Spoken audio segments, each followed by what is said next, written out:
Welcome to Laugh and Learn, where curiosity leads and laughter lifts. I'm Gerald, joined by Timy Raven, Linda de Gonzalez, and Maru. Today we're diving into Duality Pair number 5, The Hermit and the Wheel of Fortune, where reflection meets movement and insight turns into manifestation. Join the conversation and share your light. I am honored that you all keep saying yes to joining me. Thank you for that. Wouldn't dare say no. Well, you can. You can No. try. Pleasure to be here. It's an option. It is. Duality Pairs, Laugh and Learn. We have Raven Tarot Meditation, Timy. Hello. Linda de Gonzalez. Hello. Hi there. Madame Maru's House of Cards, Maru. I'm TarotStache. Thank you for being here. It's great to have everybody here. This is your reminder. This will not be your only reminder, but please like and subscribe to all of our channels. It is free. I heard this rumor that somebody, Maru, may be doing some more pop-up lives periodically. What's important is you go over to their channel, you subscribe, you ring the bell to make sure you get a subscription, notifications for all of her lives. Yeah. Thank you. Is that fair? Okay. Sounds good to me. Yes. Sounds great to me, too. This is for entertainment purposes only. Do not make decisions based upon what we say. Seek professional assistance. Really. We have good stuff planned for you all. You are going to realize I'm going to mention all of our channel links are listed below. Show your support. Also, ways of showing, ways that you can show support are listed there as well. I mean, dude, I'll take some donations. I'm not going to be doing anything naughty for donations. That's a whole different show. I may be easy. I am not cheap. That's a different mustache show. That is a whole different on that note, I did create a Duality Pairs playlist. Ouch. This is a lot of really good information. For people who are longtime tarot studiers and readers, people who are new to tarot, it's great to have you all joining us and be part of the conversation. All of this is Timy's fault. He's writing this book. Yeah. And duality interpretation. There you go. So with that in mind, duality, we're looking at 5th duality. I'm like jumping right in. Can you tell I'm jacked for this? I'm like going, Gerald got out and did his civic duty. He voted today. Nice. He's had a cup of coffee, had a bit of a walk. I've had more caffeine, and now I'm doing a show with the 3 of you. Wow. Yeah. Ooh, you're wound right up. Very cool. I am wound right up. Peace Love is here. Hypnicity. Pamela is here. Hello, Pamela. Oh, here you go. It's a gorgeous autumnal day here in the Blue Ridge Mountains. That's nice. Autumnal. Remind me to tell you why I make fun of that. It's a great word to say. I love it. Sounds great. Autumnal. So, look at me. Now we're talking about pair number 5, which is the Hermit and the Wheel of Fortune, which you are all looking at. You'll be seeing this here in a minute. And Gary for Grace has joined us. We've got them, we keep getting snorts. Well, we say funny, snorty things. And that's because my members have access to some original emojis and they are free to use them and sprinkle liberally throughout the conversations. There you go. Yep. And that's Okay. play. She likes One to of the play. favorite- Sorry? That's play. She likes to play. Yes. Yes. Yes. Oh, Pamela did borrow a thumbnail from my list. Yes. I actually, speaking of list, I have an interesting show I need to get scheduled. It's going to be a lot of fun. I am going to put this up and then I'm going to remove this because we're talking about the fifth duality, which is the world of manifestation. And there's two primary forces at play in the world of manifestation: the intellectual and the physical. This duality is powerfully represented by the Hermit and the Wheel of Fortune tarot cards, which symbolize two contrasting vocational energies. The Hermit, here on the right on your screen, embodies the intellectual work of manifestation. This is the quiet, solitary labor of introspection, research, and deep thought. This effort is essential groundwork for any creation. Conversely, the Wheel of Fortune represents the physical work of manifestation, the energy of action, momentum, and the tangible application of one's will.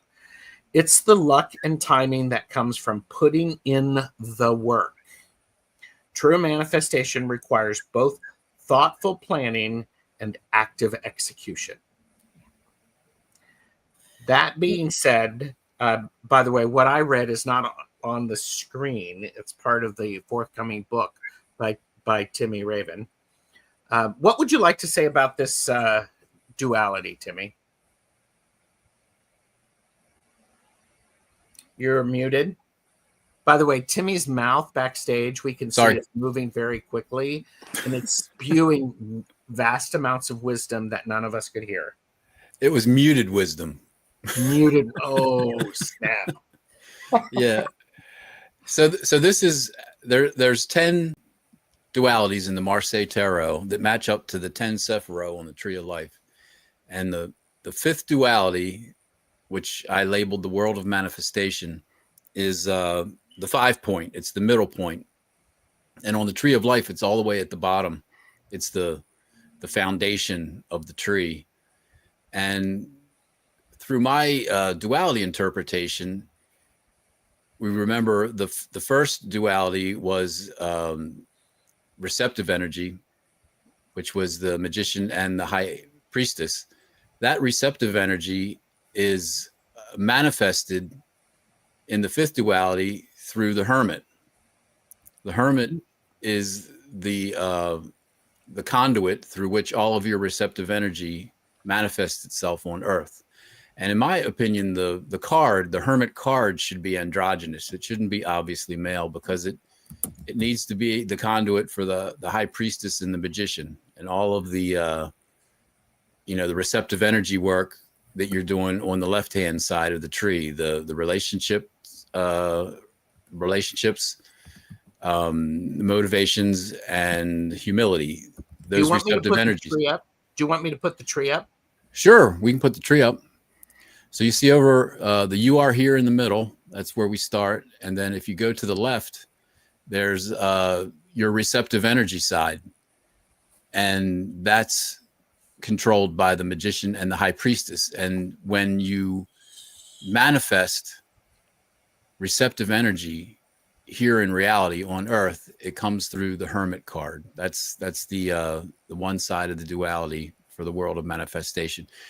All of the activity on the receptive side of the tree and the expressive side of the tree all ends up with manifestations in the real world. And that conduit is the Hermit on the receptive side, mm-hmm. and the Wheel of Fortune on the expressive side. And that was a refinement that I've only really thought of in the last 4 or 5 weeks. And it's a direct result of the discussions that we've been having here on Tuesdays at 2 p.m. Eastern time. that was a duality that I had as work originally, but I think it's more accurately described as manifestation. You know, you have your thoughts and then you start expressing your thoughts into actions, expressive energy actions.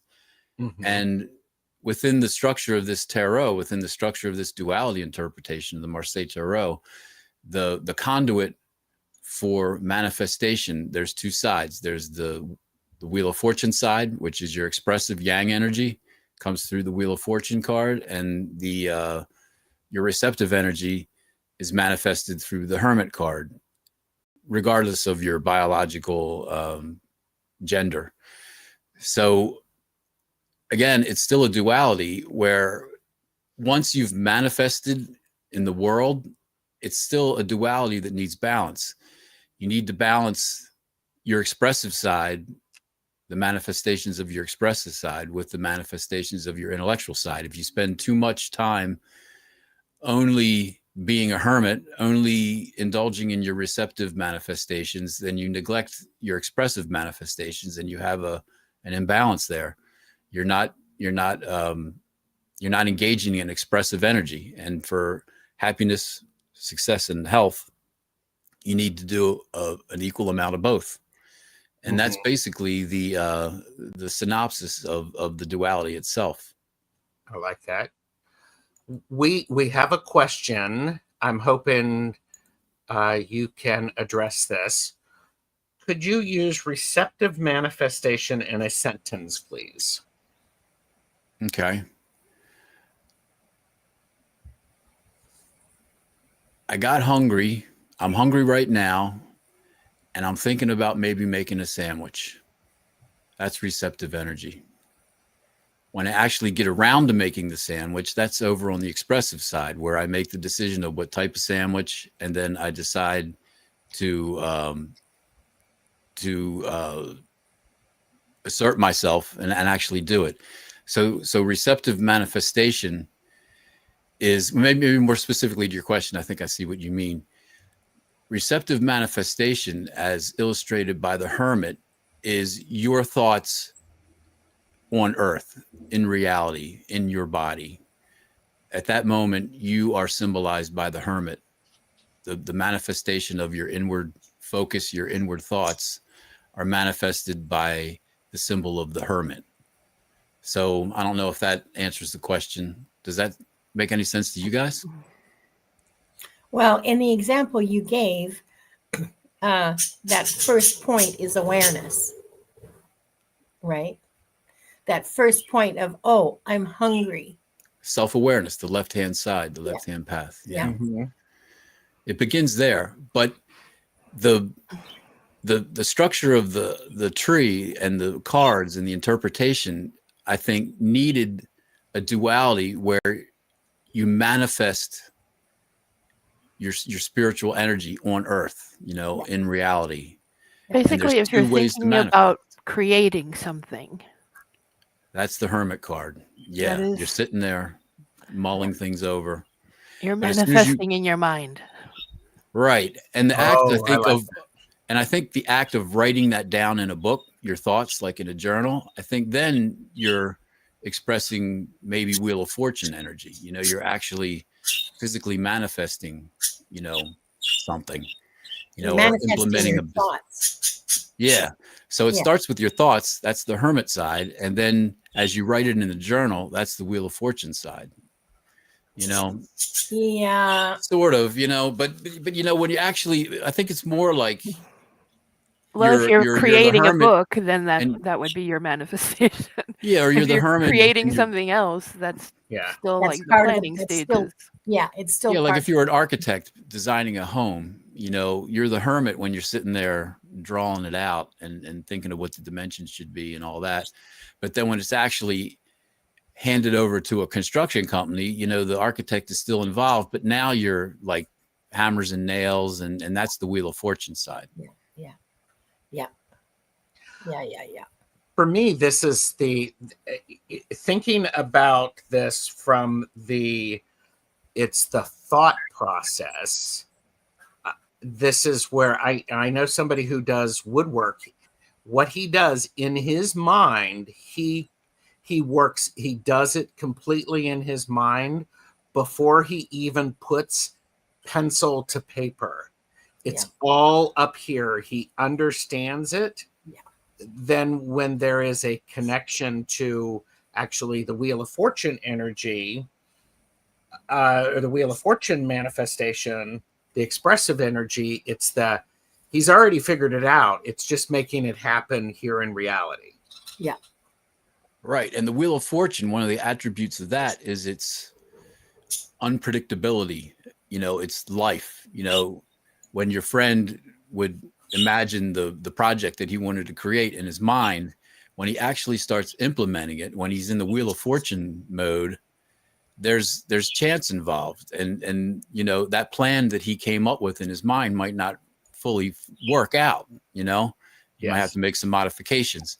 And that's one of the attributes of the Wheel of Fortune. I think that's the way it's illustrated, the way it is that it's you're making your best shot. You have a good idea, you have a plan in your head, and now you're implementing it. You're manifesting it in the world.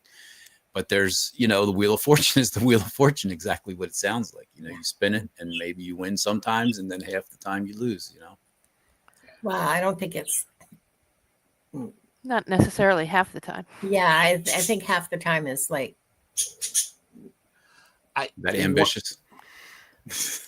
Well, if your plan is good enough, if your plan is good enough, then you may succeed more often than not. I think the universe is a duality, and with lacking any other information, saying half and half is a good place to start. I think one of the things that when I think about the Wheel of Fortune, looking just at tarot, there's an indication of the outcome in the name of the card, Wheel of Fortune. There's an opportunity, and I like how you, Timy, were talking about the internal work of manifestation, the intellectual work of the Hermit. The Hermit goes inward and thinks and contemplates and considers and evaluates. I'm a hermit in the tarot astrology, and studies. Yes. Yeah. Where the Wheel of Fortune, things start to happen. Yeah. When you're building a house, or I don't know, renovating a historic and connected healing center, I don't know, somewhere in Portugal, maybe. What happens with that, all of the planning cannot prepare you for the eventualities. Yes, the 2 months of rain, or when you're digging in, you suddenly hit a layer of rock or clay or something along those lines. Price of lumber goes way up. You can't afford it anymore. Valuable.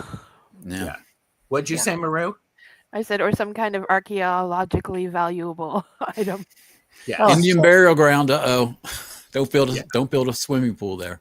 Well, in this specific case, it's built on a mountain, so chances of finding anything buried in the rock, well, fossils, yeah, probably, but it's granite. There's not usually fossils in granite. Anyway, I just find it really interesting, like the whole Wheel of Fortune, because I don't think it's all as there's an element of randomness to it, but remember that old saying, fortune favors the prepared? Mm-hmm. Do I have that saying right? Fortune, well, and the brave and the foolhardy, and I think the preparation is really, really important, because when fortune throws up those random things, like clay and archaeological finds, you have the hopefully knowledge from your preparation to be able to cope with that and pivot and deal with it. So I'm a big fan of, Pamela, I think that's absolutely right. I think of the Wheel of Fortune as eternal circumstances over which we have little control. Yeah. external circumstances. External circumstances over which we have little control.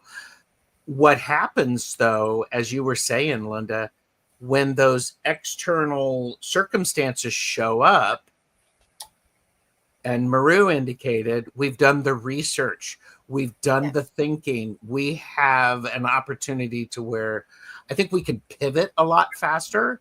Yeah. We're much more confident.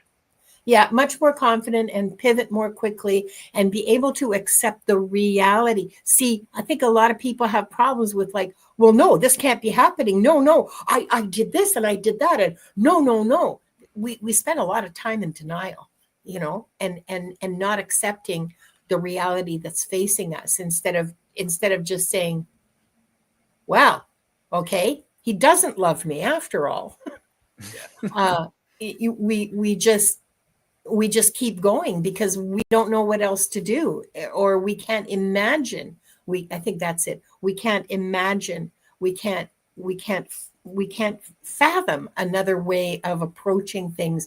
And that's where the Hermit can really help us, is because that's where we imagine. That's where we plan. That's where we go, what if, plan B, plan C, plan D, plan E, plan F, however many, plan X, Y, Z, however many plans we need, we will absolutely not be able to tackle all of the potential wheel of fortunes that happen, but we can be in the mindset that there will be challenges. There will be challenges. There will be things that happen that we have not prepared for. And based on the preparations we've done for everything else, I think we have the capacity to overcome that, you know. With this, Nalani says the wheel by nature is cylindrical. Sometimes you have to wait for it to turn. Absolutely. Opportunity may not. I also think when I'm reading the wheel for people, when you are more balanced and you are centered, when you are, yes, you can turn when you're balanced. When you are here, when you're toward the center, you're going to be less discombobulated than if you're out here. That's right. And that is where, yes, it turns, it upsets you less. It's easier to find your right. It's that idea of balance to me, which is part of Gerald? the duality. Show that picture again, please. Yes, ma'am. Do you notice the handle on the wheel? Oh, yes. Yes. Who do you suppose is turning the handle? I don't know. I never thought about that. I freaking love you so much right now, Maruta. Yes. As an AA guy, I would say the higher power is turning the wheel. Or you could say nature. I would Spirit. say that's your hand on the wheel. Yeah. Or it could be your own, sure. Yeah. It's your higher power. Yeah. Yes. Oh. Yeah. Ladies and gentlemen, Maru. See? Yeah. And you know, it's a duality. So it's like the other 10 dualities. The suggestion is the balance point between the two. So when you're manifesting, split your energy between thinking about it and implementing it. You know, don't go right into implementing it without thinking about it at all. And conversely, don't just think about it forever and never, you know, implement, you know. Correct. Which involves the sixth duality of motivation, you know. But it's a special one. It stands alone, and it's at the midpoint, the 5 point out of 10, which I think is important because I think, you know, in our earlier years as children, we're not so caught up with manifestation. You know, we're still living like, you know, fantastical childlike lives if we're lucky. But once we become adults, we have to start being productive. And that's when the world of manifestation becomes important. And you should be aware that, don't let life roll over you and force you into a wheel of fortune where you're stuck, and you're a slave to some commercial concern. Yeah. And conversely, don't sit in your house alone thinking about, what you're going to do to support yourself. I mean, you have to put intellectual work in too, So anyway, I'm rambling. Oh no, I ramble. This is part of what we're doing. That's the balance. You have to, by the way, bam, Maruta. So from Pamela, with what you said. We've had more people join us. J Cat Lady, Hershey. It's great to see everybody. Hi, Hershey. Shine Truth. What's a really interesting thing is when we have taken the time and thought things through, we move into that wheel where we are manifesting it out in the expressive way or in the physical environment. When the wheel turns, when my hand actually slips off of that wheel and it moves faster, I can then be able to move into my hermit mode and think about what has happened more readily.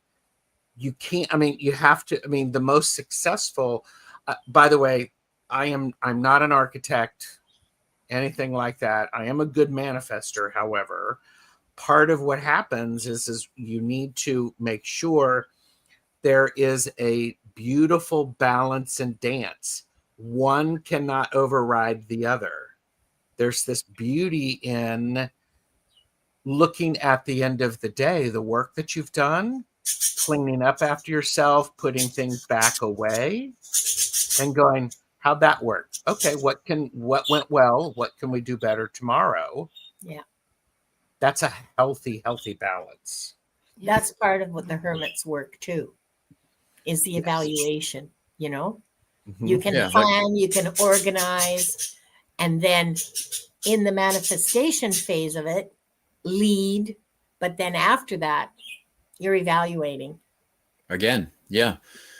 And then you start exactly, and then the cycle starts again after the evaluation. Do you have to change your plans? Even within fractions of a second, that quickly, you can go back and forth between the two. Yep. And what that does is that avoids the scenario that you were describing, Linda, where, somebody goes in full wheel of fortune saying this is guaranteed to work. And when it doesn't work, they go, what? Yeah. I did everything right. Why didn't it work? Well, hop back over to the hermit side and figure out why it didn't work. Don't just sit there and allow it to fail and get worse. Yeah, exactly. That's the nimbleness. That's the balance. That's being able to do both. Universal oscillation. Yeah. Ooh, good one. Because that's exactly what it is, isn't it? It's, I like push that. And pull. All the dualities are pushes and pulls, Yeah. Yeah. I had some fascinating thoughts about boundaries, but we're on the fifth duality. But I think if you have, a callback, you should be able to mention it. I did. Yeah. Heck. There's a relationship to manifestation with boundaries. But anyway, go ahead. So say more about that. Yes, there is. I see it. So the step before the world of manifestation is assertiveness. If you look at it, that tree of life, if you treat it like a clock, one? That one. Yeah. If you treat it like a clock, you start at you are here, right? And then you move off to the left to your receptive energy side, and you go through all of your relationship evaluations and your motivations and your humility. And then you get up to the top, and then you move into the expressive side, and you begin using your insight, your decision-making skills, and your assertiveness, the type of assertiveness, which is boundaries. I've relabeled this to be bindings and boundaries, but I think I'll just put boundaries. But once you hit the assertiveness side, the next step is manifesting it in the real world. Yeah. And there is a related topic that I like to discuss about boundaries and bindings, which equals assertiveness. And I did that thing that Linda was suggesting, where you do a deep dive on a word, you know, and you go to the thesaurus and you look at all the similar words. So I was doing boundaries, and binding is one of the words that's related to boundary. If you use bounds, that covers both boundary and binding. So imagine this. You have a blank sheet of paper and you draw a circle, right? What's inside the circle is the binding. And then what's outside the circle is the boundary. And when you create a binding, it automatically creates a reciprocal boundary. And in order for your assertiveness and your manifestation to be successful, you should have a strong binding coupled with a strong boundary. If you have a weak boundary and a strong binding, it'll fail eventually over time. And if you conversely have a strong boundary and a weak binding, it'll fail. You need to have both for your assertiveness to be successful, I think. And, you know, it's sort of a weird way of looking at things, but I think it relates to intentional magic as well. You know, like when you do spells or rituals that have intention behind them, there's a binding, and then there's also a boundary. Like, well, I'll give you a real life example. Gerald, when we were talking after one of the shows, like 2 shows back, you said, why don't we schedule more of these duality shows and we'll just do it at the same time on Tuesday? And all 4 of us said, okay, that's good. We'll do that because we enjoy this conversation. Yeah. And we did, you know, one a week out, and we all agreed, sure, that one's fine. And then we did the next week out, and then we did the next 3rd week out. And then we were about to do the 4th. And for some reason I said, why don't we stop at that point? Let's just see how the next 3 go before we commit to even further out, you know, because so we can, you know, sort of regroup and rethink it, you know, make sure that we're on the right track. And that's sort of a leftover from my business days, you know, like I always hated like interminable meetings, you know. Oh, God. So what that is an example of a binding and a boundary. Gerald bound us saying, this is a lot of fun. Why don't we continue to have this discussion every Tuesday at 2 p.m.? And we all agreed. Yes, we agree to that binding. But then I set a boundary and I said, let's only do 3. Let's not do it all 10 of them right now. Let's just do 3 and have that boundary there. And I think that's a strong boundary where we have the next 3 scheduled and we're all enthusiastic for the binding, which is the conversation. And I think that it's actually going to happen. We're actually going to succeed in the next 3 sessions because we have a strong binding and we have a strong boundary. But conversely, here's another scenario. Suppose Gerald said, that was a great show. Let's do the rest of the dualities. But you know what? We're such great conversationalists. Let's just do it every Tuesday at 2 p.m. for the, you know, for the duration, you know, for whenever. We'll just leave it open-ended. We're just going to do it every single Tuesday at 2 p.m. That's a weak boundary. And I think it causes the binding to fall apart. Correct. Because it just dissipates away and people start forming resentments and they feel bound, like bondage bound, rather than a boundary that they agreed to. And that's an aspect of boundaries, the 4th duality, which equals assertiveness. But it's a more primal way of describing assertiveness, you know, and those bindings and those boundaries can be intellectual, the justice side of assertiveness, and they can also be physical. Both bindings and boundaries can be physical, which is the chariot side. And then those go to your conduit of manifestation, you know, whether it's the Wheel of Fortune or the Hermit. And I think that was just a really interesting way of looking at it that I never even considered before, how if you create a binding with something, you should also put work energy in creating a strong boundary to keep it successful. And you can also approach it the other way. You can start with the boundary, a really strong boundary, but make sure that the binding is strong, because otherwise the boundary will fall apart, you know? Those are just initial thoughts I had, but that's all since the last week, since our last discussion. That's a lot of thinking. He's So been hermiting. Yeah, I've been hermiting a lot. yeah. So I hear bindings and it just sort of makes me grind my teeth. But if I use commitments, I Agreements. like commitment. Lawyers are all about Agreements, bindings yes. and boundaries, Yeah. with technical language. yeah, yeah. If I substitute for myself, okay, so I can avoid my instant reaction to it. If I say I am committed to doing these shows for as long as they are worthwhile, for as long as we agree, like I commit to the agreement that we had. And the boundary is that I'm not booking anything else for this time, and I will be here and prepared for the discussion as best I can be.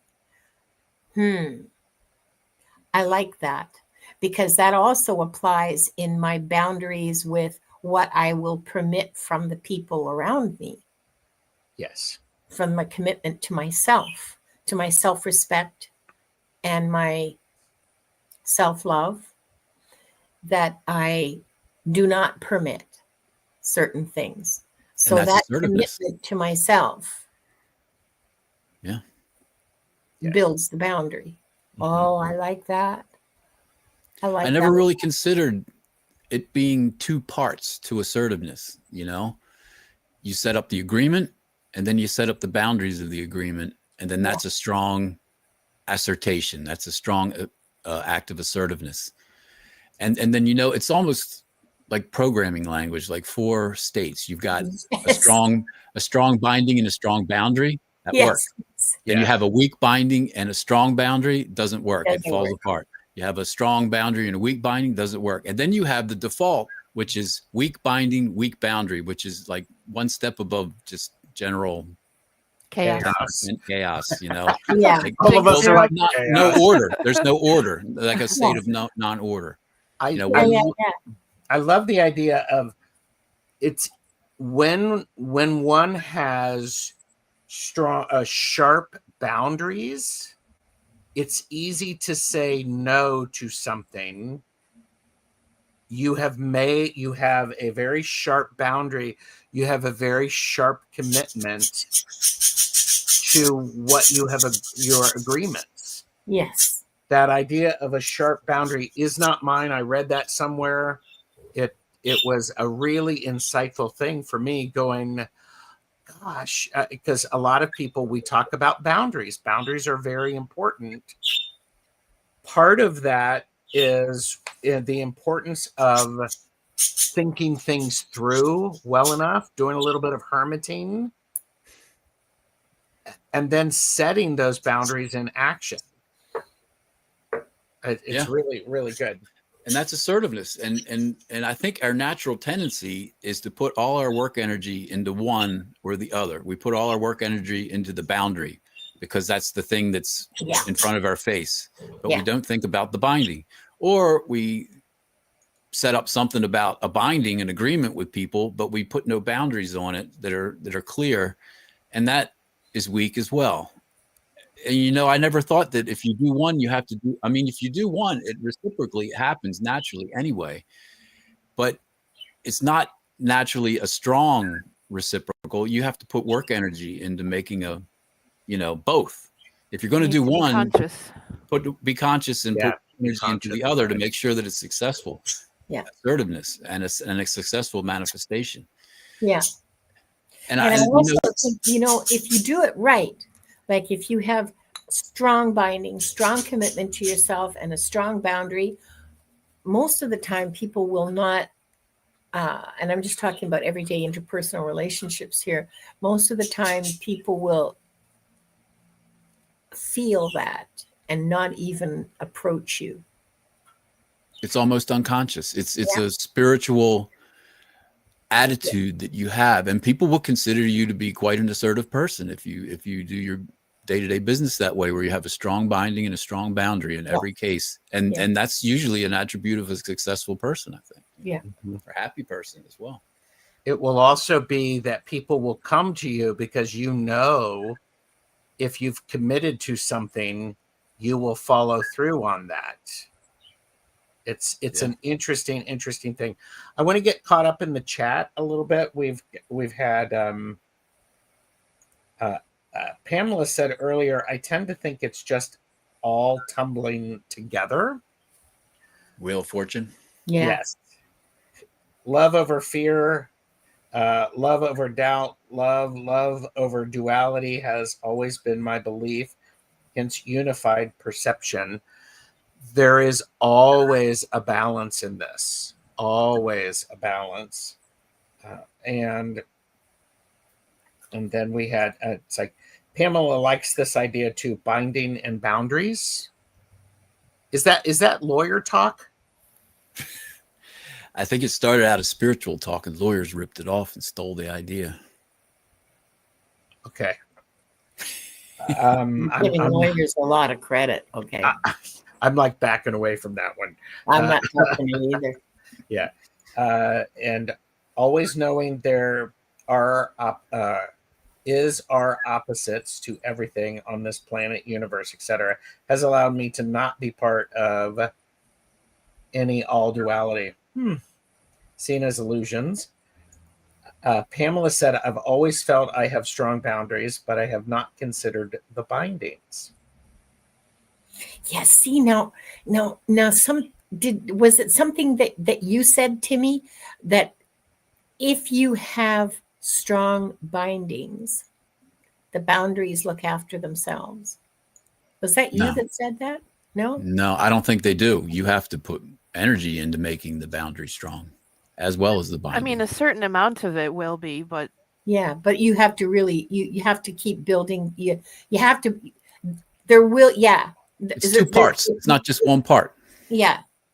You're continually defining your own boundaries and bindings. Yeah. And you know, I think a lot of people kind of naturally sort of get that, you know, and kind of, you know, act that way. That's their behavior that they've learned. But this is codified, like quantified in the tarot deck. And it's explaining how our human behavior works. And it's really an elegant way of looking at it. And I'm learning all kinds of things just thinking about these dualities and what their implications are. Yeah. This is really fascinating. I love this idea of the world of manifestation. These duality pairs don't exist by themselves.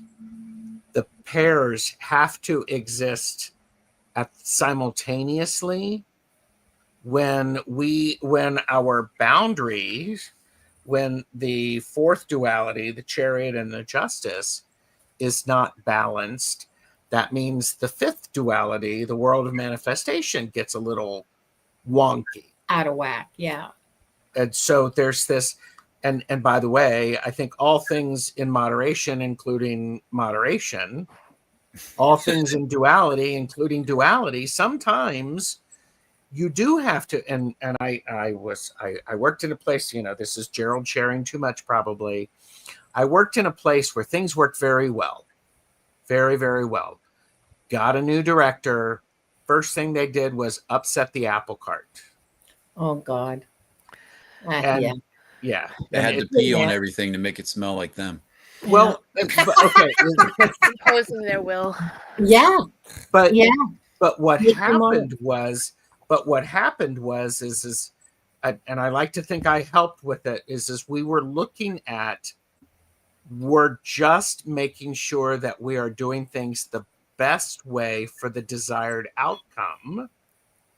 And we had forgotten the desired outcome because we were good at it and we didn't need to think about it. Mm-hmm. What also happened was the stuff that we were using didn't grow and evolve the way the world did. We were stuck in a moment in time. So you're still using fax machines? Well, I'm not, but yes, there was still fax machines.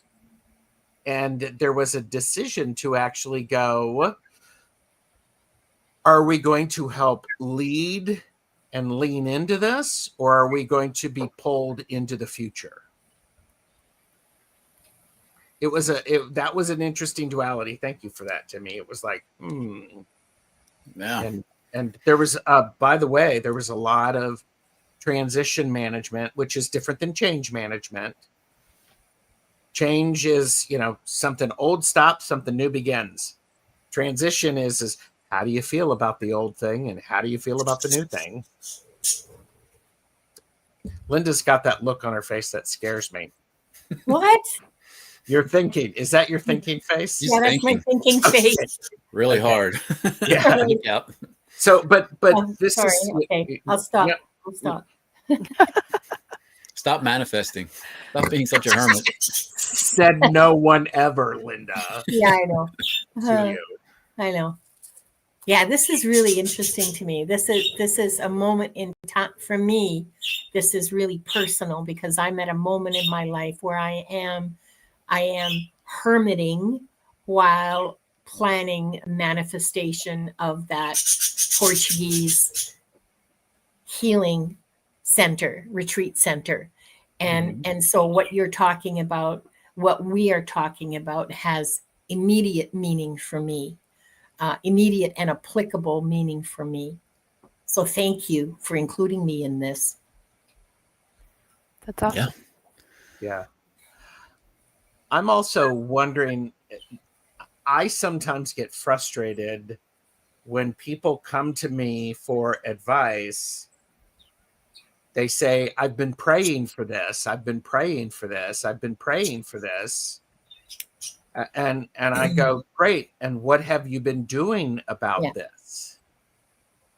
I have spent hundreds of hours, literally hundreds of hours in the last year planning. I had to throw out a business plan that was already created because I discovered that the building that I was looking at a hotel that I thought could be acquired and just continue to run partly as a hotel and partly as a retreat center, and then fully convert to a retreat center in like year 2 or 3. And then I discovered it's been closed since 2020. Well, throw that out. The whole thing needs renovating now. And so now I'm in the middle of planning a whole new business plan that includes costs of renovations. Do you know how much it costs for a carpenter in north central Portugal in the last quarter of 2025 per hour? I do. And No idea. yeah, see, that's what I mean. And so and so that's been intellectually really challenging, and I have to say deeply satisfying, like spreadsheet after spreadsheet. But so when people say, well, I've been praying for this, my reaction is exactly the same as yours. Yeah, but what have you done? Have you planned? Have you researched? Have you looked into how this is going to work? Have you looked into what your life is going to be like instead of just wishing for a change? Because prayer is powerful, and I've been praying too. Absolutely. But honestly, it's not enough. It's not enough to just sit there and pray. You have to plan. Isn't that phrase "faith without action is dead"? Well, it's not even faith without action. It's faith without thought, faith without intellect, faith without examination, without planning, without any of that. Like Just passive. Yeah. You just, I want this. I want this. I want this. Well, yeah, want all you want, Well, that's a sign of an imbalance. You're doing the receptive side, wishing for a better situation, but you're not doing anything on the expressive side to make it happen. Yes, I like that because. Were you going to say something, Maru? Well, I was just reminded of a very rude saying. Please, go for it. I'm a big fan. Yes. See which hand Want fills in one hand, poop in the other, and see which one gets full faster. Yeah, exactly. That was what I had in mind as well. Yes. We have to do the work. Yeah. We have to do the work.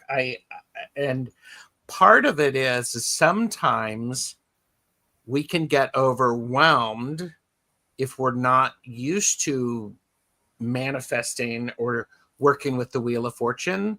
We can get overwhelmed. It's big. Recently, a friend of mine said, you have to make the choice. What is the next right step? Oh, I love that.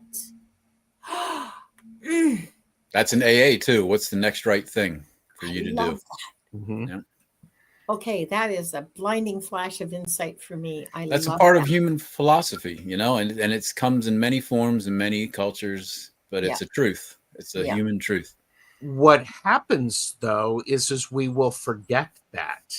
We get caught up in the I'm busy sending thoughts and prayers instead of like, oh, I'm going to put my thoughts and prayers, tie my shoes, and go out and do something about it to help make things happen.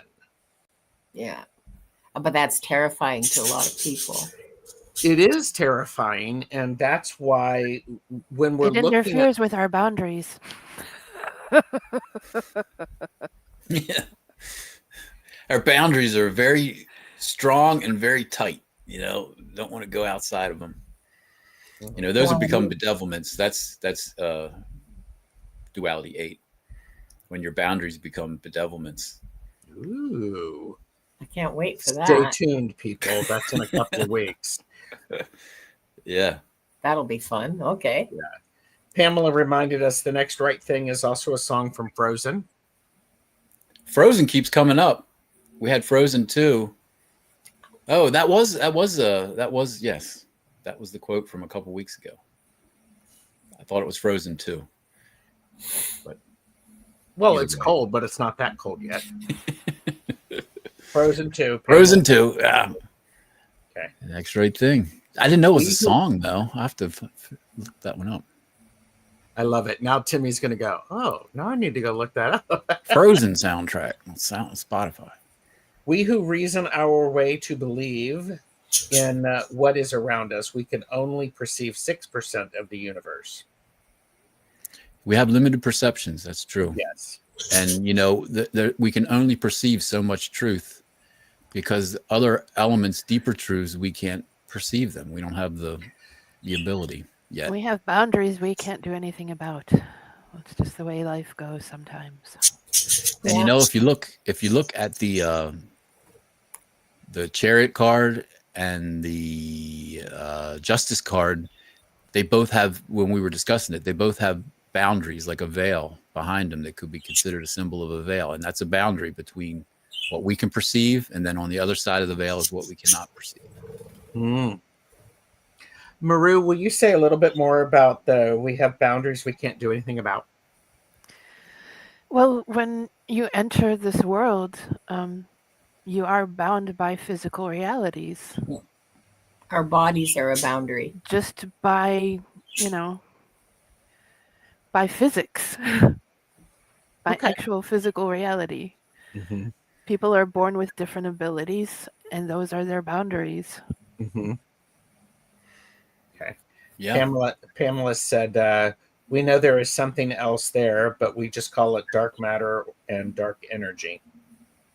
Yeah, we just come up with a word for it until we learn better, and then we come up with a more accurate word for it. And then at some point, we won't be using words anymore, right? When we're space aliens, when we have big, bulging, throbbing heads like our brain. Throbbing heads. Throb. Like when you think. With the little like veins Mars attacks.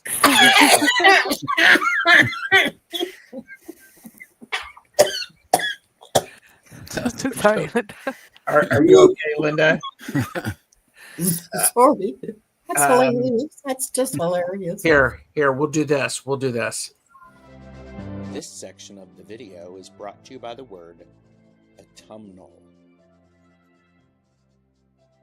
Everyone say it with me. Autumnal. Autumnal. Of, relating to, or characteristic of autumn.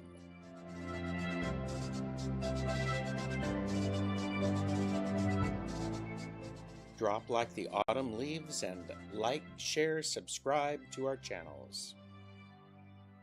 Autumnal. Very nice. Had to get it in there. That was relaxing.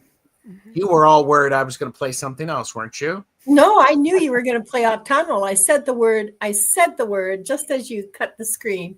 No. I am not going to hoist that responsibility on anyone. You might foist it. That could be, yes. But I don't have a joist above me. Well, I do. Joist.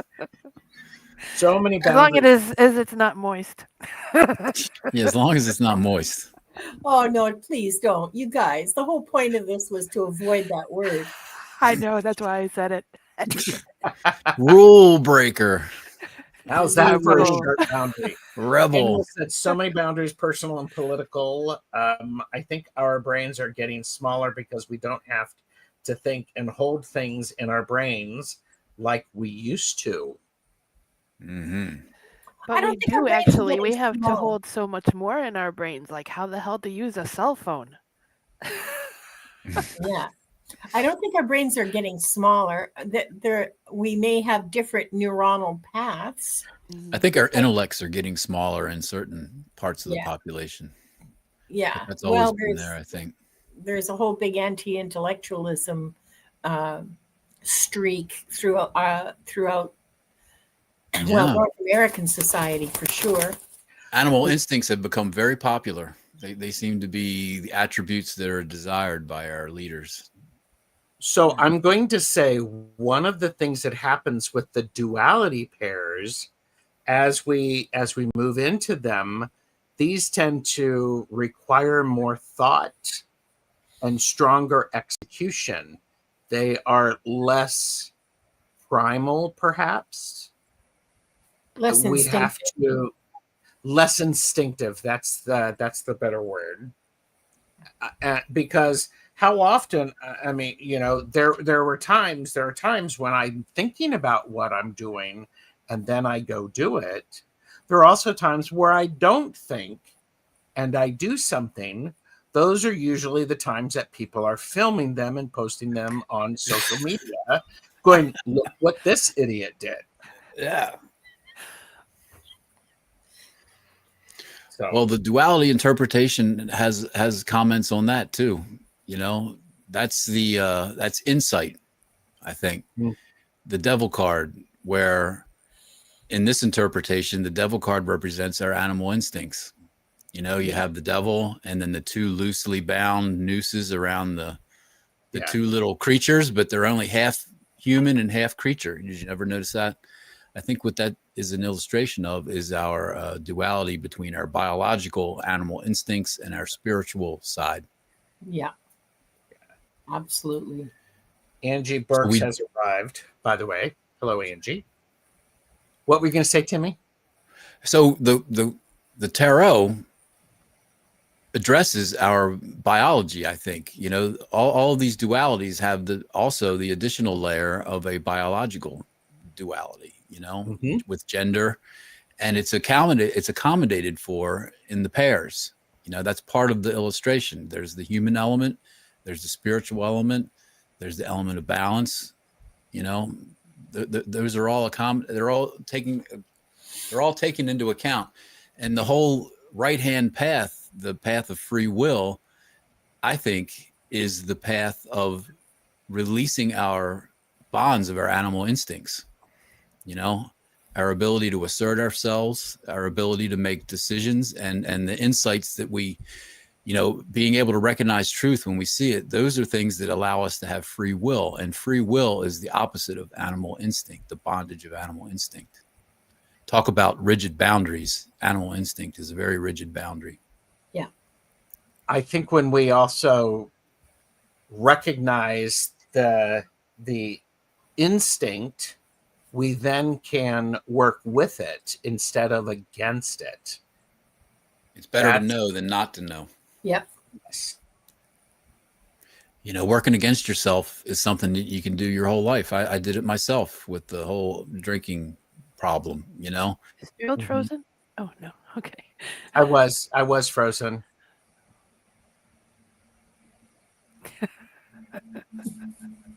And the result, scene. and it's everybody just went into Everybody just froze. Timmy, are you back? Is everybody back? Everybody's back. I can see everybody. Everybody's back. Okay. We had a data intercept. Well, you keep talking about the Frozen movie. It was bound to happen. I know. You It's manifested. copyright infringement. They're arresting us all. We're all arrested. Yeah. Um, Pamela says don't get her started on free will. Let's hear it, Pamela. No, that's for another show. It's for another show. We need Pamela's voice on with us to do that. Yeah. Yes, let's get her on the show. There you go. Yes. So free will is on the right side, and self-awareness is the left-hand side. Mm-hmm. Yeah. We do have to choose our battles. Yep. Knowing who we are and what we are, and part of that is our biology. That's Yes. humility. Yeah. Yes. Pamela did say brain shrinkage is estimated at 10 to 15%. It's on the internet, so it has to be true. Must be. Eh. It could also just be all the toxins that we're consuming. Yeah, all the microwave plastics. I don't think we're getting dumber. I think that we have we have not a great education system, for one thing, and I think that we don't value intellectual pursuits the way we did perhaps prior to World War II. You know, I think you may be right. I don't think we're getting. I mean, we are dumber, but that's why we're not dumber because. Well, but you understand what I'm saying. I don't think it's less available. I'm sorry. Education is less available. Yes, it is. It's less available, and what is available is not so hot. And society tends to think of eggheads and oh my God, like you think, Yeah, it's not in style now. But no, not anymore. But you're right about, we take for granted the advantages that we have. That's kind of human nature. If we all were transported 200 years back into the past, we'd be bitching about everything, Oh my God. The No flushing toilets. the conveniences that we take for granted now, intellectual and physical, we've worked for those hard over the last century, over the last millennia, centuries or whatever. But we always have challenges. There's always challenges. And I think now is a time where I think there's a lot of spiritual angst, because for me personally, as an example, I grew up believing in nothing. I was not taught anything that I felt like believing. There was Christian religion, and that was offered as a the meaning of life is this Christianity. And I never believed that, even as a little kid. It sounded not right to me. But that was never replaced with anything else that I believed in. All I believed in was, getting a job and, buying a house. It really was nothing more meaningful than that. And that is a problem. Our society needs to have a philosophy that has some sense behind it. Balance. Part of also success. I think part of what is going on is we need to normalize the taking time to think something through, to do research, then doing something. Oftentimes, not like jackasses. yes, it's more here, hold my beer, instead of wait a minute. Back in the day, it was like I need to go to the library and do some research on this to find out information. Yeah. Is that ramp high enough to go over that pond? I'm not sure. Hold my beer. I'm just going for it. Yeah, we're just going for it. And that actually brings us to a really good point with the fifth duality. It's the world of manifestation. If we are able to balance the amount of intellectual work we are doing, it helps to inform the physical action we take. Yeah. they have to be beautifully balanced. Without that balance, things are more challenging. I'm a person who I'm still learning how to slow down enough to think things through before I start. And not make things harder than they need to be. Yeah. That's what Yeah. And I can forethought tell helps you, with, I can tell you from years of failure at doing this. Yeah, me too. If you plan, if you take the time, even if it's like a month or 6 months or whatever, if you plan carefully, whatever you're planning to do, whether it's sewing a dress or knitting something or making something, making a presentation or whatever it is, if you take the time to plan it as best you can, the whole thing flows much more smoothly in spite of the Wheel of Fortune. And I shouldn't say in spite of, but even with the influence of the Wheel of Fortune, Yes. if you have done your planning, if you've done the work at the front end, the back end generally looks after itself. Failure to plan is planning to fail. Oh, absolutely. You said it. 100%. I am a living witness to that. Absolutely. Well, we are planning to do Duality 6 next Tuesday. I encourage everybody to subscribe to all of our channels. Make sure you are noticing that. Scotty Boy said, I'll hold your beer, but don't expect it back.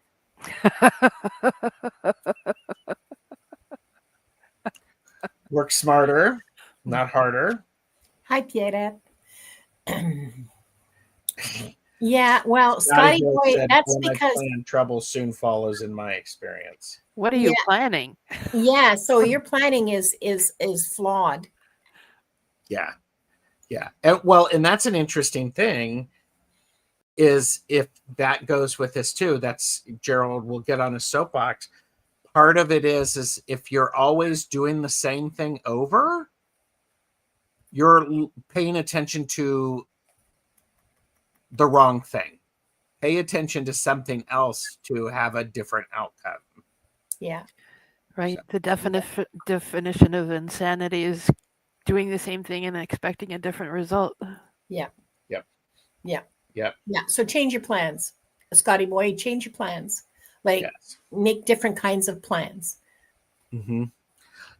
And in those plans, I would say for creativity purposes, plan for a bit of fun and adventure and something unexpected. Yes. Planned spontaneity is a very healthy thing. Yes. Because those things that the Wheel of Fortune will throw up, will throw at you. Yeah, it helps to think of that as an adventure. Frame of mind does work. You're muted, Timmy. The Wheel of Fortune spins. It's thrilling, like a roller coaster. Well, when the Wheel of Fortune comes up in a reading, oftentimes I will say, keep your head and arms inside the ride at all times. Buckle your safety belt. Don't Take pee your care pants. of yourself. Yeah. Life is what happens while you're making other plans. Ooh, That's a good one. Yes. Linda has another show coming up today at 5, so in a couple of hours. Yeah. I have a show in an hour. Linda also has a show on Wednesday. Yes, on Wednesday, we're with Diane G. We're doing Into the Ether, and we are. I didn't write it down. It's repeating patterns is what the theme is. Patterns that we are repeating in our lives, and how that comes about, and what that whole what it means for our what we're trying to learn. Sounds like a Wheel of Fortune discussion. It certainly does, doesn't it? That's what I was thinking, Maru. Yeah, it certainly does. I don't know how that happened. It wasn't me. Also on Thursday, Deb Zachow is going to be on my channel at 2:00. And on Friday, Gerald and Diane G and I are doing a really special show that we've been planning for a long time. I fart my feelings. Sounds Gonna like have it to should see be that fragrant. That's at 8:00 because it's not for Tonight? no 8:00 on Friday night, 8:00 Oh. EST, 5:00 PST. Because I'm putting And that like- on my schedule. I gotta know. We know how much Timy likes that flatulence. I gotta know. It's going to be a fartnado of fun. Fartnado. The We sequel. got We it. had so much fun. We had so much fun planning this. Aquatic gas. Yes, and Linda and I, as well as Allie from Heart and Soul Connected, late on Saturday, the 8th, are doing the triple X version of caffeinated and unfiltered readings. Triple X. Is Yeah. that wise? Triple X. That's some strong coffee. That is some strong coffee. That coffee wears black socks. It's so strong. Yeah. That'll peel your hangnails right off. Yeah, you don't want any hangnails. It's bad. Maru, do you have any pop-up lives coming? Well, they're always coming. Do we have any that might be happening soon? I have no actual plans. I just go with the flow. And I appreciate that. The Wheel of Fortune. I'm a Wheel of Fortune kind of girl. Just spin it. Timy has an album that is available in the description. Timy, do you have Bandcamp. any other music going on or stuff you would like to share with people? No music stuff. We do have the album available. You don't have to buy it. You can just listen to it. It's on Bandcamp. There's a link down there. Just click on it and it brings it right up and you can hit the play button. The one new thing that I'm doing that I'm really excited about is I have my YouTube channel with meditations, and I'm doing them live at a meditation AA meeting not every Saturday, but like twice a month.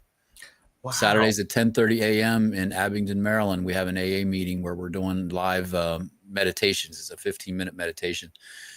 And typically, I used to go to that meeting all the time, and it's the kind that you see on the internet, like guided meditations, where it's like, imagine you're in a pasture and your eyes are closed and the wind is blowing, which are fine, but you kind of get tired of it gets a little old, the constant affirmations or whatever.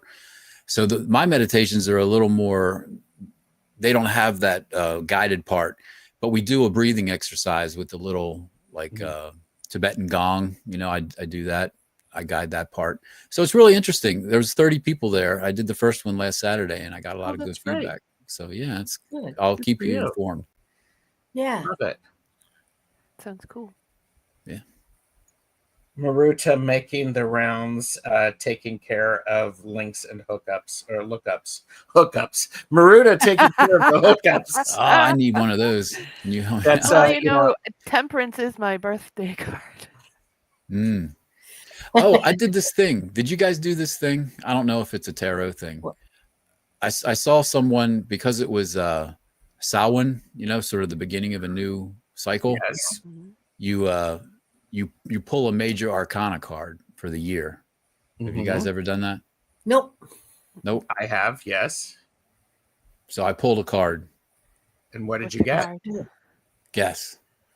It was one that I Wheel of never would have figured. Wheel of Fortune? Nope. Don't know. Major or minor? Major arcana. Death. It was the devil. Nope. It was the Lovers. Oh. Ooh. Intimate relationships are going to come my way this year. Hey. Things that You you have to go. make choices about. Yeah, I'm going to have to be careful. Or Make sure I have just- strong boundaries and strong bindings. Yes. Yeah. Strength. The Tower. Oh, he got the tower. Nice. No, they're like, yeah. That's what they guessed about your card. Oh. Duh. Yeah. Of course. All right. It was the Lovers. I sat there and I put my intentions forth and I shuffled the cards and I put it down face down and I was like, what is this card going to be? And that was the last card that I thought that it was going to be. So that's the power of the tarot. Mm-hmm. How You know? interesting. And remember, you have a new relationship with the Lovers. It's about intimate relationships and intimacy. Yeah. Well, I got one with you guys. We're having an intellectual, intimate relationship. Absolutely. And I guess that's a sign that there's more to come this year coming up. Good. Mm-hmm. That is good. Yes. Yes, that sounds wonderful, Timmy. Yeah. I want to appreciate everybody for being here. Thank you for being part of this Laugh and Learn. Big thanks to Timmy, Linda, and Maru, and everyone in chat for adding your wisdom so thoughtfully. Remember, every voice turns the wheel a little further. Please like and subscribe. It's also, this is available as a podcast later. And thank you very much. Take care.